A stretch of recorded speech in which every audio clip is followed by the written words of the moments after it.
Hello and welcome to episode 12, if I'm counting right, of hmm the AutoTalk weekly wrap. And next to me is my usual panel of reprobates, Matthew Hansen, who is the digital editor for Auto Media Group, and Graham McDonald, who likes to sell cars, but we won't mention which type because he gets funny about giving away his trade secrets. Morning. Now, now, my apologies. I am feeling a smidge dusty this morning, as you do when you're over in Australia, chasing people around in the industry. You go for your free drinks, and I do understand there's a few whiskey influencers who are common on LinkedIn. So I'll play that role for a second. Last night I was drinking a delicious Box Hill Australian single malt. No, it was good. It was good. Have you tried it, Yes, I Graham? know. You've So you're tried the Box feeling Hill? mildly hungover, is what you're saying, Mr. Managing Editor? No, I'm not. I'm not. Stick to the single malts and you're fine. If you start throwing in some other things, no. Anyway, moving on from that sport. Now, we have a few great things to discuss this week. I'm still on the road, obviously. I'm actually in Melbourne. Have had some great meetings. Enjoying driving around here in a Mercedes-Benz EQC that's parked out right outside. It is absolutely freezing. If anyone thinks that Australia is a little bit warmer than New Zealand, they can go and jump because this whole trip, I might as well have been at home wearing my shorts rather than freezing my butt off here. Now, hmm let's move back to New Zealand from my trip and discuss what's been going on. Now, we have alluded to these things a couple of times in recent weeks. We had to apologise because of the delay in getting it out there. But we have new brands in the New Zealand market. So, in a mammoth week for new vehicle news, BYD announced after months of speculation it would be launching in our market with Atiko as its distributor. Pretty much in the same day, we got a word that the Great Wall Motors sub-brands Aura and Tank also coming to New Zealand. So Aura being a small electric vehicle brand and Tank being their brand for big, beefy SUVs, Mm. Prados, Land Cruiser-esque kind of stuff with cool Yep. names like Big Dog and a few other things. Uh, Matthew, the timing of Aura and Tank's announcement feels a little fishy. Just a wee bit. I think it's sort of the timing's fishy and the way it sort of came out. So the way that we came across it was that the Cochrane Motor Group down south, out of nowhere, launched an entire website for Aura sales, Aura pre-orders, showing different details of the car and what have you. And there was a published post online detailing that cars would be arriving before the end of the year. Normally, when this sort of thing happens, we get a big song and dance. If we're lucky, there's a nice little neatly wrapped press release that we'll get a few days before release. Not so much the case here. Just here's an entire website. We're taking orders. La di da di da. We went to the local spokesperson for GWM in this region, and they confirmed the Aura news, and they also confirmed Tank, which Tank's already been confirmed for Australia, but to a degree, I was actually kind of surprised that it came at the same time. hmm Graham, will you be ordering yourself a Tank? Well, not unless I'm going towards the Ukraine for a holiday anytime soon. Um, so what's Too the soon. distribution channel? Has there already been word about that? Is it going to be an online channel, or has there been talk about No, who's no, no. going to So, be? so, so BYD, we're seeing hints already that it's going to be through largely the same dealers as you'd expect to see Jeep, Yep. being as it's an Atico product. For the Great Wall Aura product, again, the same dealers that you see the Great Wall Motors Ute through, I would suggest. I mean, that's not necessarily confirmed, but that's very, very likely. These are Yep. thankfully both Chinese companies that are smart enough to choose to do this through a traditional dealer network. Because when Mm, it comes to mm. launching a new brand, dealers do it way better, and we're seeing that already. I know and I'm not going to name them, but with one brand that's picked up the BYD brand, they are putting really big efforts into their digital setup and their ability to handle the volume of orders they're expecting for BYD, because BYD is going to be a big thing here. Um, I'm hearing that they've secured supply for thousands of cars this year, and they will take those and they will get those orders, I think. So it's great to see all the three of those new brands appear to be coming through very traditional local dealer networks who will provide the best service. And it's really good. I think we've seen BYD in Australia where they've made a lot of noise as well, and it's owned by a non-automotive entity. It's owned by Nextport in Australia, which is a bus manufacturing company, and they've set up this EV Direct website and so on and so forth. And to be honest, it's just been a real mess, and that could do some real brand damage to what is, for people who don't know BYD, it's one of the largest electric vehicle manufacturers in the world. They supply electric vehicle technology to Toyota. They've got American shareholders. They are a really substantial entity. So there's a point there, Richard, I was wanted to come back to, sorry to interrupt you, was just around the announcement about Ford America talking about ditching basically the dealer model altogether for EVs going forward. And if you're a dealer of Ford EVs in America, watch out, your business is toast. Is there not an opportunity, you think, for a new brand in the EV sector coming to New Zealand, a great opportunity to actually follow that model through? Or do you think that latching themselves onto the dealership model right from the get-go, and I'm a dealer, so you think I'd want to see that that traditional model continue. But do you think there's perhaps a missed opportunity there? I think the Ford America situation is a very unique one, and I actually don't think they'll ultimately carry through fully with what they've suggested they will. The problem for Ford America is that, and you can jump on Facebook and see a lot of evidence for it, they are putting 100% markups on F-150 Lightnings and other performance non-EV vehicles. So Ford Tried to buy a Bronco lately? Yeah, well, Ford in the US is very much trying to attempt to tidy up their affairs, and it's not a problem unique to America. I've heard plenty of stories in New Zealand, particularly around Toyota product, where Toyota New Zealand's had to come down very hard on dealers who have essentially been profit taking, in the less positive sense of the word, on highly desirable models, which is technically, that's commerce, that's competition, but it's at the expense of incredible brand damage, and that's why you can't just go and tell them they can't do it. You've got to change the system to stop them from doing it. Now, I suspect that Ford will go to the brink, threaten them, but the dealers will acquiesce to play ball, and it won't happen. But we'll see. Yeah. But look, I think if there's anything we can note on BYD is, I think it's a good thing it's gone into Atico's hands. They are new brand specialists. I think it's very good news that they've hired on Warren Wilmot as their brand manager. He is a sharp operator. He's a salesman to the core, and he will definitely push that brand in the right direction and do very well with it. Perhaps it's time to make the jump, Graham, and get out there and see if you can start selling BYDs and Auras instead. I'll just wander down the road and take my checkbook and see what happens, eh? Yes. Well, let's just very quickly. Matthew, can you name the names of the models of the brands that we've got coming in? Because they are hilarious. Now, you mean the models that are coming, the individual models from each brand?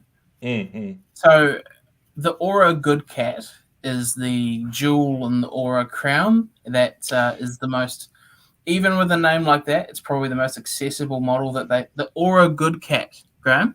Yeah, that's what I thought you said. Yeah. I think technically the jewel is the Aura Cat GT.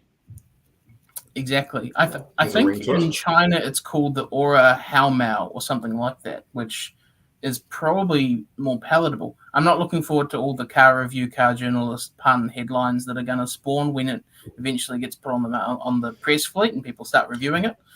I think that Tank, unfortunately, is going to skip all of the silly names for its vehicles. We're not going to be able to buy a Tank Big Dog. I think they may go for 300 and 500 and the sort of numerics they've been talking about in Australia. I'm so sorry. Who wouldn't want to own a Tank Big Dog? I guess the reason behind that is, they are gunning after the market of Land Cruiser and all that, where there's such a massive shortage of vehicles. And in Australia, people don't necessarily say a Land Cruiser 200. They go a 200 or a 300. So I guess if you're going to launch Tank there, you go a Tank 200, a Tank 300. It does make sense. But yeah, the BYD has its own unique range. I can't remember what the other market name is for the Atto 3, which is going to be the first BYD model here. But the other two cars in the Atto line are the small car, which is the Dolphin, and their sedan, their Model 3 size sedan, which is up to like 350 kilowatts all-wheel drive. It's called the Seal. They'll change that because, of course, seals bark. But then I guess so do big dogs. With the crab, the sperm whale, the... Do good cats eat dolphins? That's what I want to know. Yeah. I'm not sure. Anyway. Moving right along, right? Just a side note on that. We'll come out with details later next week. We're going to have an actual live stream with Warren Wilmot on the EVs and Beyond Facebook page to go through some of the details for the market, more for the EV nerds about BYD coming. And Matthew doesn't know this yet, but next week he's getting bumped out of his seat, and Warren's actually going to come in onto hopefully the weekly wrap to talk to us, and you can have a week off or a week producing, or no pressure, Warren. Some mother reading regiment. Yeah, she's a big job, Warren. Ooh, you've still got to write the stuff, mate. Anyway, come on. Let's move on to some actual dealer news. So the triple CFA, and I'm not even going to be able to spread it out because everyone knows the credit rules. Reforms are coming on July 7. The Ministry of Business Innovation and Employment, MBI, has announced that reforms will be actioned on July 7, 4 months after the government put forward its recommendations. It says that the final report has been passed on to the Commerce and Consumer Affairs Minister, David Clark. Do we know what the actual changes are yet, Matthew? I believe they've been kind of skipped over, haven't they? There's a full list on AutoTalk on our report on this, but the key one that most people have kind of been complaining about with how the CCCFA has been used is getting nuked, thankfully, and that's banks will no longer be able to look at your statements and I guess sort of measure you based on sort of your frivolous spending. So all those Macca's visits are now safe again, so long as the amount of money in the bank is conducive to what kind of deal you're looking for. And that's what a lot of people have been reporting, that they're getting shut out of loans because of sort of weird spending habits and things that don't necessarily reflect a lack of money per se. Graham, to steal Matthew's words, how many deals is the triple CFA been nuking, and how much of a difference do you think this will make? And it's been nuking a lot. It depends on what sort of finance market you play in, I suppose. But it's been really, it was a dog of a law, let's be honest. Let's call it what it was. It was a dog of a piece of legislation, and it should never have seen the light of day in the form that it was. And so the fact that it's been backpedaled, or at least brought back a bit, is all I can say is about time. There's no congratulations on this, because it never should have been in the form that it was. And you're right. Would you call it a big dog of a law? I'd call it a bigger dog of a law, but I'd be using bigger words too if I did, that wouldn't be publishable on a forum like this. The worst part about it was that it was embarrassing to clients. And so whether or not you couldn't get the client finance, or you could, you ended up asking and being involved in really personal questions that people sort of felt quite insulted about. It was like a personal affront, well, how many cups of coffee did you have? And I think that was the worst part about it. It just smacked off, dare I say, nanny statism that we dealers were being forced to carry, because, of course, we're the front for everything. People don't sort of look behind the screen. Look, get it gone. It was horrid, and it was quite demeaning. Right, moving on. And yet again, something you'll be passionate about, Graham. Aussie dealers are sceptical of used imports. So with the exception of one panel member, and that panel member being the representative of the Optimus Group, who people in New Zealand would know for Nichiba and so forth, a group they weren't used cars. A panel of industry members at the Australian Automotive Dealer Association conference were overwhelmingly not in favour of sourcing second-hand vehicles for Australia from overseas markets such as Japan. The panel was conducting a strengths, weaknesses and opportunities and threats analysis of the Australian used car market in the second to last session of the 2022 AADA conference. I was there. I wouldn't call it a SWOT analysis.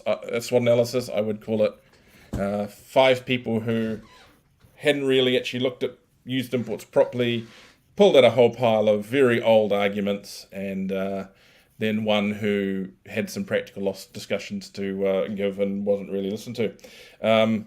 But you'd be, I guess, happy about that, Graham, that the Aussies have gone, nah, bugger this.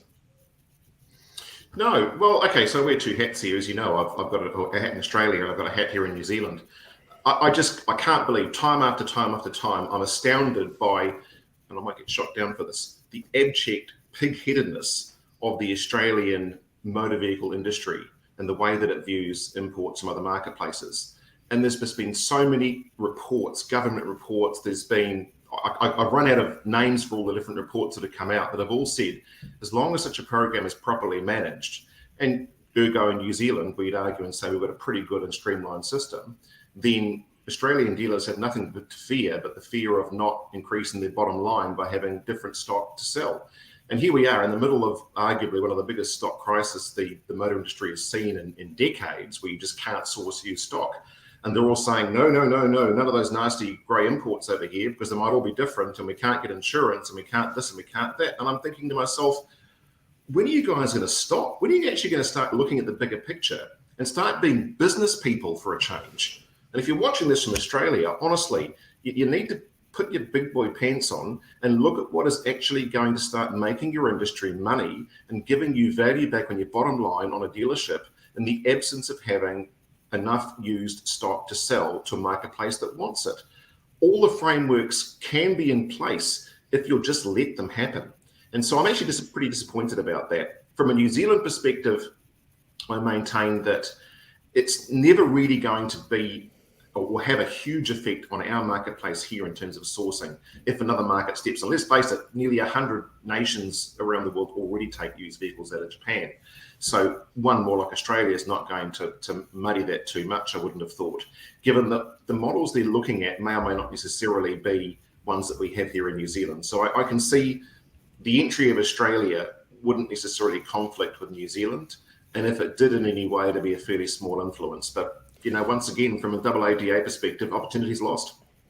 Interestingly, the representative from Optimus Group said that for Australia, they were looking at quite a extreme model compared to what we see here in New Zealand, and that they would essentially Australianise the vehicles. Australian infotainment system, Australianise the safety systems. The various people going on about how the air conditioning systems weren't strong enough, they denied that. It was interesting to see what level they were going to go to, and I kind of feel like really for Australia they were talking more about the later model end and focusing on that differential thing. So, for example, maybe hybrid CX-5s that don't come from Japan that don't come into Australia, that kind of thing. Adding a lot of the time those electrified options, which from what we found from the AADA just simply wasn't really on the platter either. Hearing the head of the AADA run out mistruths about battery vehicles was rather galling. What's going to happen ultimately market is that the secondary market, the non-franchise marketplace, is going to overtake the traditional franchise dealers with provision of products under the SEV scheme that the public want, that the traditional dealer model won't provide. And people are going to vote with their checkbooks. And if there's a good enough product out there that can be sourced from Japan as a semi-parallel import because it's not available in Australia, that's where they'll go. And guess who's going to miss out? Yeah. If people think there are no imports in Australia, there definitely are. I mean, I'm in Melbourne at the moment, staying in Coburg. It's just up the road from me. Probably 3 or 4 minutes, there's a yard with probably 30 Elgrand sitting on it.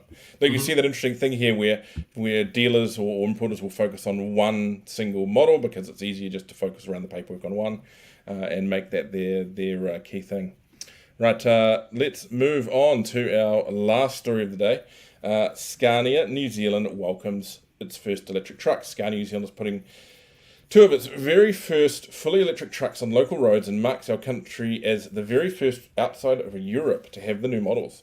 The Scania 25P battery electric vehicle was unveiled to guests on Thursday morning at the company's Wirri site in South Auckland. It arrives on our shores just under 2 years since Scania's global headquarters in Sweden announced a new range for the European market. We've somehow really jumped up the queue on this electric stuff, haven't we, Matthew? I mean, I think we're pretty much the second or third market for the Hyundai hydrogen trucks. There's a whole pile of other countries that are putting us really at the top of the run. Why do you think that is? Yeah, it's interesting. I'm sure there's a few people who would say that it is probably linked to the government's sort of actions around the clean car and that sort of thing. But I think maybe it's more likely because people will, I guess, other brands probably view New Zealand as a bit of a market microcosm, we're quite a Western nation. We're quite small. We don't need very many cars here to, I guess, prove use case for different products and things like that. What do you think? Do you think it's one or the other? We have the infrastructure and we have the power. That's probably the two things. Yeah. Well, it's a good test bed, isn't it? We're a good test bed here. We're a small enough marketplace. We can be a test bed. And if there's refinement required, I mean, look, let's think back 10, 15 years ago when the first wave of the modern Chinese vehicles were appearing, the sort of early Great Walls and the Geelys and the Cherries. And the comment was raised at the time that New Zealand was seen as being a really good test case market for the rest of the world because we were small enough that the investment required was reasonably insignificant. And if for whatever reason it didn't work out, you could pull back or retrench or change without too much additional expense. So in Scania's case, one other little point that I think we're all missing is that Scania have just been knocking it out of the park in the last year or two in terms of supply of heavy trucks to the market. I don't know who is in charge of their provision of their sourcing of product, but they need to be taken out the back and given a gold watch because they've had product on the ground in New Zealand consistently where their competitors haven't. And if you look at these sales figures for new trucks, and I'm talking about heavy stuff here, that it's as much about who has the stuff on the ground as to who's actually selling it. If you've got to wait 12 months or 18 months for your new DAF or your new Kenworth or your new Nissan or your new Volvo, but you can get an order from Scania through in a matter of months and get it straight to your bodybuilder, that makes a huge competitive advantage. Scania's a few years into taking over direct Scania distribution in New Zealand. It's factory owned, I believe, Matthew. And it's working. It makes the difference. Yeah, it's working. I think the other thing with these trucks too is that we have seen over the last 4 or 5 years the government's the previous government's low emissions fund set up by Mr. Simon Bridges, who I've seen has picked up a role as on a board of one of the large trucking trade organisations, which is good to see. I think I have a bit of respect for Bridges as an operator, and that has appealed because there's been a lot of these times we can try do these projects, trial these things with a big fat chunk of government funding involved, and that's really helpful in these stages. So that's kind of it for our list. Now, Matthew, tell us about your Hot Wheels. I can't. No, we're not doing this now, Richard, are we? Oh, go on, Matthew. We are. Show us your Hot Wheels. I had a serious leg up this week from my good man on my right here, Graham. That's the correct direction. Who helped me source this bad boy, which people in Auckland have been going bananas for, and every person has been buying en masse for no reason. So thank you, Graham. Much appreciated. What is it? Is it a Scania? The truck is not a Scania, no. Is this an ad for Scania? No. Sure. What's the truck? Come on, tell us about the truck. The truck is a work of fiction. Where is it? There it is. Yep. It is. I don't know what that is. But the car is a drift car from the sort of early thousands that Graham will have a pretty full knowledge and history of. Well, I was just going to say, look, for those of us that are starting to show a little bit of grey hair, the drift scene in Japan, and for everyone that's sort of shaking their head saying, bloody motorsport, don't forget, people that follow motorsport in their 20s and have scroty hair and dreadlocks and bad tattoos, going into their 30s and 40s and 50s and buy lots and lots of motor cars, including brand new ones, so never dismiss their thinking. Back in the very late 90s, early 2000s, drifting in Japan was a huge thing. We hadn't seen much of it here. This car is this car here is representative of a Japanese drift god of the early 2000s, Nobu Taniguchi, who was one of the first of the really big money sponsored drift cars in the scene over there. And this is a faithful replica of that. And of course, it spawned this huge motorsport industry around the world. And arguably lots and lots of aftermarket support and parts and servicing too. So Hot Wheels is a thing, as I might testify myself. But isn't it crazy how car guys, right? Here's a good point to end up in. Car guys inevitably end up also being model car guys, whether it's Matchbox or it's Hot Wheels in my case and Matthew's case. But you always find a link somewhere that a lot of the bigger collectors have a link to the car industry. So we can't help ourselves. We live and we breathe cars. And the two of us, we're both tragics about it, is a good case of that. And if just a final slight comment, just touching on you saying that, these car guys who were watching drifting 20, 25 years ago, they're all now older. They're all now moneyed. And that is why you can't buy a beaten up 286 or 186 for less than $20,000. And on like that 20. bombshell, we shall go. So thank you very much, Matthew Hansen, Graham McDonald, and sorry to Jeremy Clarkson for butchering your exit line. So we'll be back next week, except maybe Matthew, for another episode, number unlucky 13 of the Auto Talk Weekly Wrap. Catch you later. Happy weekend, everyone.